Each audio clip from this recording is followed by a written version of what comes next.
Good morning everybody.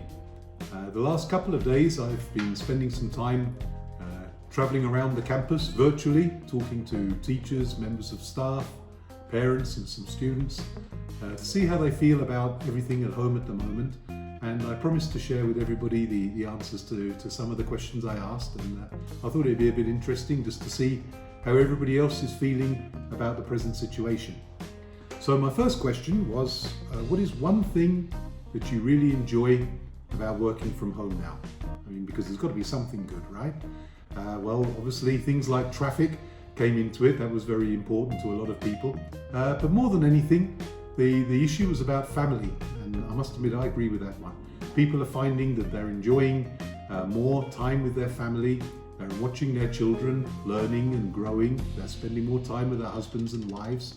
And as the whole family, they're really working together.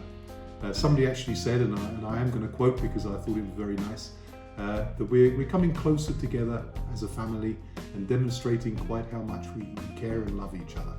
And I thought that was very nice. Other things people are enjoying are cooking. Some people are learning to cook, some are enjoying their favorite meals, meditating, exercising, something I should be doing more of, learning more tech skills, which is really good, gardening even. So there's a lot of ideas, and it's got me thinking, if you wish to send me a photograph of your students or parents or whoever, just a photograph doing one of their favorite things that they can now do at home, or sharing some time with a happy smile or something, please send me those photographs and maybe we can post those on the website or something. Well, my second question, what's one thing that you fear about all of this? You know, and there are really two main answers. One was caring and worrying for older members of the family, and that's something personally worries me too.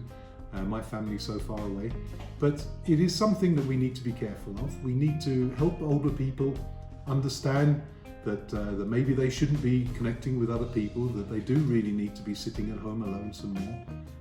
Maybe we can go and do some shopping for them. Maybe we can teach them how to shop online.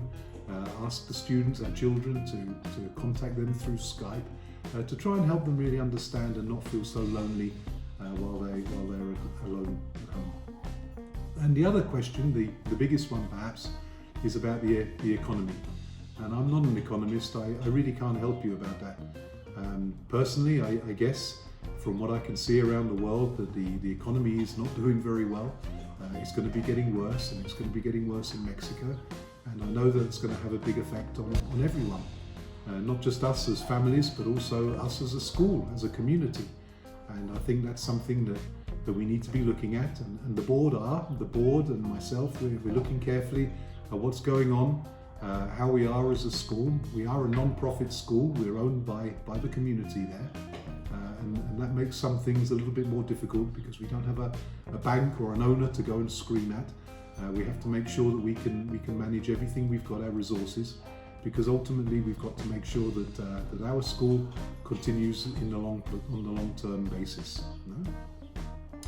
Well, the third question I asked was if there's one ray of hope for the future from all of this, what would that be for you? And it's amazing the whole range of ideas and answers about the environment getting better. Pollution is less. I've got a nice view of Querétaro here, and I see there's less pollution in the air on a daily basis. The whole world improving like that, and also in terms of our own commitment and our own families. People talking a lot about seeing their families getting stronger, hoping that the school community will build on this, that we're going to be learning a lot from all of what we're going through now, so that we can actually make a school that is better and more fun and more effective for our kids. So there's been a lot of good ideas out there, a lot of inspiration, I think, for the future. And it is something we're hearing more and more about on the news every day. You know, what the world can be looking like if we're not thinking quite so much about our material possessions, and we're caring more about our environment and about our own health and our own care and what we're doing with the world. So that's very good.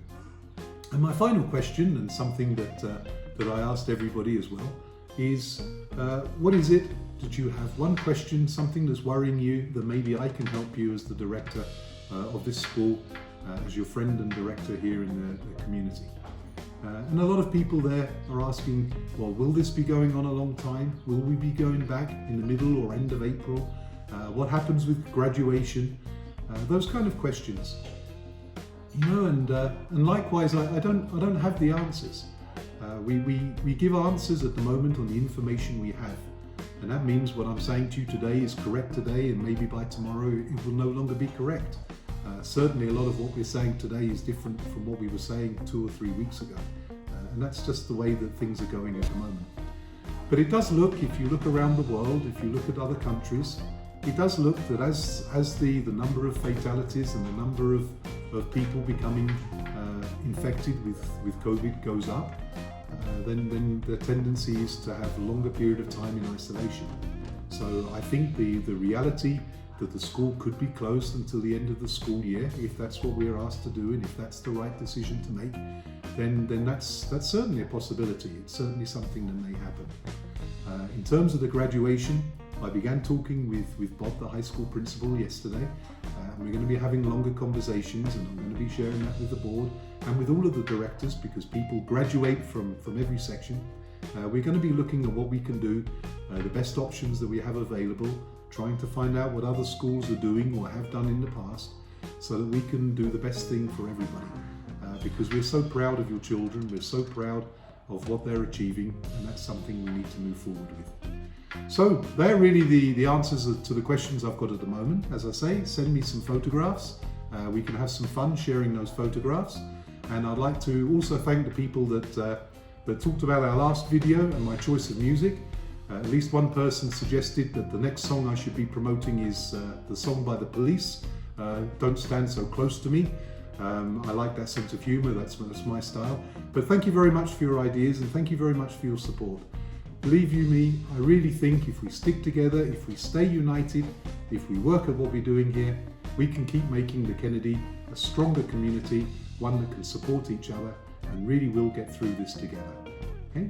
Stay home, stay in touch, and stay safe. Thank you very much.